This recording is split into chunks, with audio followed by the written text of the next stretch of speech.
दोस्तों, ग्रेविटी एक ऐसा फोर्स है जिसकी वजह से सोलर सिस्टम में सभी प्लैनेट सूरज के चक्कर लगाते हैं। वो ग्रेविटी ही है जो आपके पैरों को जमीन पर बनाए रखती है।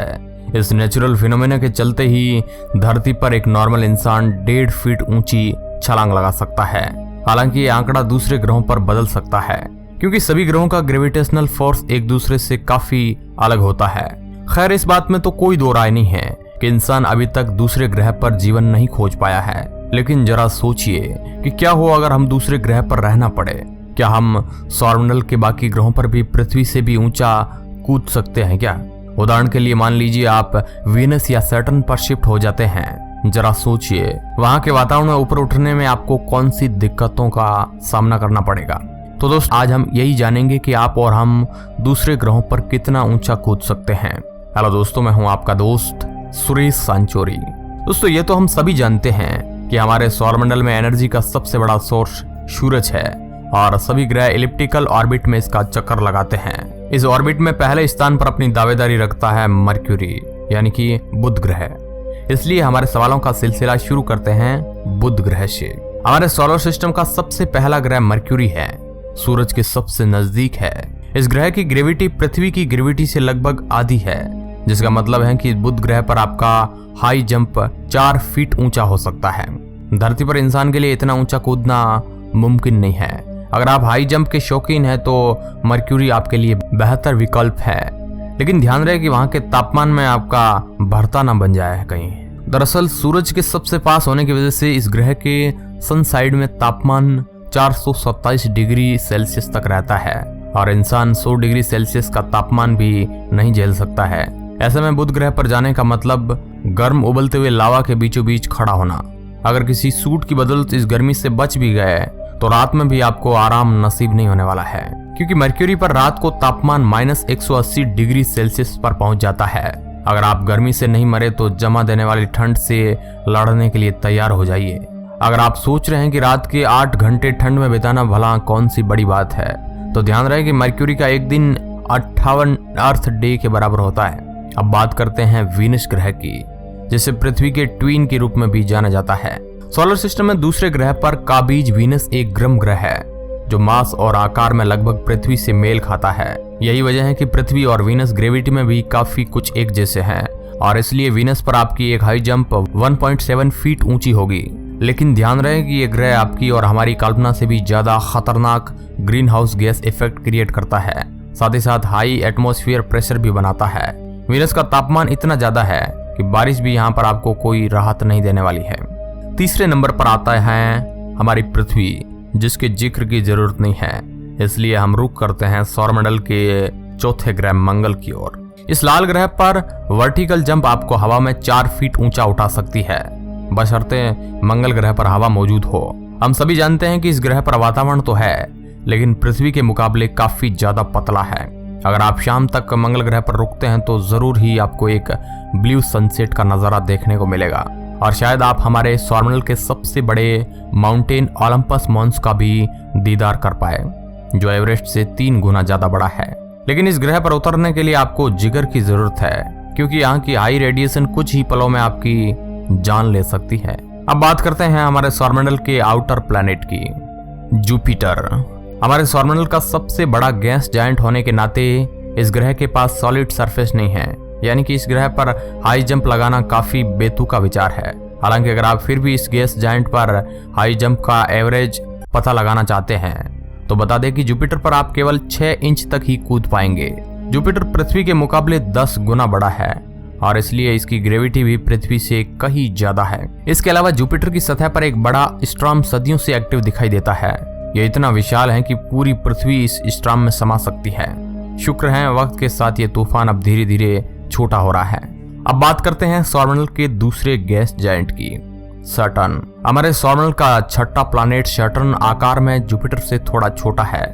हालांकि यह ग्रह भी एक गैस जायंट है, लेकिन अगर इंसान कभी इसकी सतह तक पहुंच पाया तो वो सैटर्न पर 1.4 फीट लंबी जंप लगा सकता है। जुपिटर से तुलना में कम ग्रेविटी होने के नाते इस ग्रह पर ऊंची जंप लगाना मुमकिन है। पूरे सौरमंडल में सैटर्न को इसकी खास रिंग के लिए जाना जाता है। जो कि डस्ट और आइस के पार्टिकल से बनी हुई है।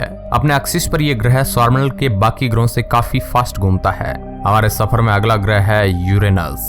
सौरमंडल का 8वां ग्रह यूरेनस पूरी तरह बर्फ से निर्मित है। हालांकि यह ग्रह काफी कुछ जुपिटर और सैटर्न की तरह है, लेकिन यूरेनस के वातावरण और मेटल में आइस की मात्रा काफी ज्यादा है। इस ग्रह पर आप 1.7 फीट की हाई जंप लगाने में सफल रहेंगे। सूरज की रोशनी यहाँ तक बेहद कम मात्रा में पहुंचती है, इसलिए इसका तापमान सौरमंडल के बाकी ग्रहों से सबसे कम रहता है। -277 डिग्री सेल्सियस के साथ ये ग्रह लिक्विड नाइट्रोजन से भी ज्यादा ठंडा है। ऐसे में तो जंप लगाने का तो छोड़िए, इस ग्रह पर आप अपना शरीर हिला भी नहीं पाएंगे। ग्रह की सतह पर पांव रखते ही आप बर्फ के पुतले बन जाएंगे। अब बात करते हैं हमारे सौरमंडल के आखिरी ग्रह और यूरेनस के ट्विन ब्रदर की, नेपच्यून। यूरेनस की तरह ही नेपच्यून एक आइस जायंट है। हालांकि इसका आकार यूरेनस से थोड़ा छोटा है, लेकिन मास के मामले में ये ग्रह बाजी मार लेता है। ज्यादा मास के चलते इसकी ग्रेविटी भी कमाल की है। नेपच्यून पर आप अगर हाई जंप का विचार रखते हैं तो बता दें कि यहाँ आपकी हाई जंप 1.3 फीट ऊंची हो सकती है, लेकिन कड़कड़ाती ठंड इंसान की जान ले सकती है। नेपच्यून पर हमारा 1 साल काटना भी भारी पड़ सकता है, क्योंकि इस ग्रह का 1 साल पृथ्वी के 165 अर्थ ईयर्स के बराबर होता है। यानी कि जब तक नेपच्यून पर 1 साल पूरा होगा तब तक तो आप और हम मर जाएंगे। तो देखा आपने सौरमंडल के सभी ग्रहों पर छलांग लगाना कितना मुश्किलों भरा है।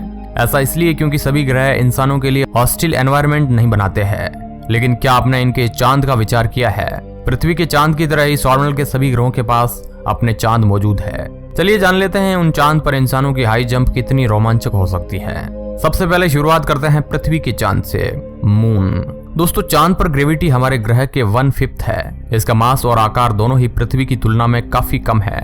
ऐसे में अगर आप चांद पर हाई जंप लगाते हैं तो आप हवा में 9 फीट ऊंचा कूद पाएंगे और सरफेस तक आने में आपको कुछ सेकंड्स का समय लगेगा। वैसे सुनकर काफी हैरानी होती है कि रॉक का यह टुकड़ा पृथ्वी पर आने वाले टाइडस के लिए जिम्मेदार होता है और कई मायनों में पृथ्वी के समंदर को प्रभावित करता है। हालांकि चांद पर कोई वातावरण नहीं है, लेकिन अगर आप वहां रहने लगे तो जरूर ही आपको रोजाना खूबसूरत पृथ्वी का व्यू देखने को मिलेगा। Phobos, Mars, moon. अब बात करते हैं मार्स के मून फोबोस की। इस चांद पर कदम रखते ही कूदने की गलती तो बिल्कुल मत करना, क्योंकि आपका एक हाई जंप काफी होगा आपको स्पेस में पहुंचाने के लिए, जिसके बाद आपका वापस सरफेस पर आना नामुमकिन हो जाएगा। फोबोस पर ग्रेविटी इतनी कम है कि एक एक्शन भी आपको भारी पड़ सकता है। इस चांद का आकार सोलर सिस्टम में मौजूद बाकी सभी चांद और एस्टेरॉयड से काफी छोटा है और यह चांद अपने ग्रह के बहुत ही पास है। गैनीमीड।